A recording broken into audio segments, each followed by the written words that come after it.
તો બીજી તરફ જામનગરથી પણ કંઈક આ જ પ્રકારની તસવીર સામે આવી રહી છે। પાક વીમાના પ્રશ્ને અત્યારે ખેડૂતોમાં રોષ છે। અપૂરતા ભાવને લઈને અત્યારે ખેડૂતોનો વિરોધ જામનગરમાં।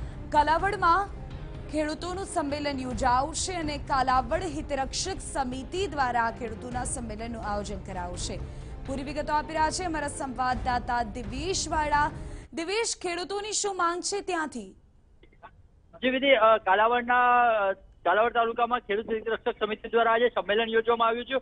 મુખ્ય બે મુદ્દાઓને લઈને ખેડૂતો પોતાનો વિરોધ વ્યક્ત કરી રહ્યા છે, જેમાં પાક વીમાને ધ્યાનમાં રાખવામાં આવ્યું છે। આ ઉપરાંત જે જામનગરમાં પ્રમોલ્ગેશનની જે કામગીરી થઈ છે, જેમાં અનેક ગેરરીતિઓ જમીન માપણીમાં જોવા મળી રહી છે, તેને લઈને તંત્ર દ્વારા યોગ્ય કામગીરી ન કરતા હોવાની ખેડૂતોની માંગણી છે અને તેના રોષના કારણે આજે ખેડૂતો પોતાનો સરકાર સામે રોષ વ્યક્ત કરી રહ્યા છે। એક રીતે જોઈએ તો જે ચૂંટણી નજીક છે ત્યારે ખેડૂતો પોતાના મુદ્દાને લઈને કોઈ રાજકીય રંગ આપતા હોય તેવું પણ જોવા મળી રહ્યું છે। વિધિ, બિલકુલ દિવેશ, આભાર તમામ જાણકારી બદલ। તો બંને બાબતોને લઈને તમારા સંવાદદાતા જાણકારી આપી રહ્યા હતા। એક તરફ ખેડૂતોનો પાક વીમાને લઈને રોષ, તો બીજી તરફ ચૂંટણીનો માહોલ નજીક છે, એવામાં ખેડૂતોનો આ પ્રકારે રોષ હવે ચરમસીમા પર છે।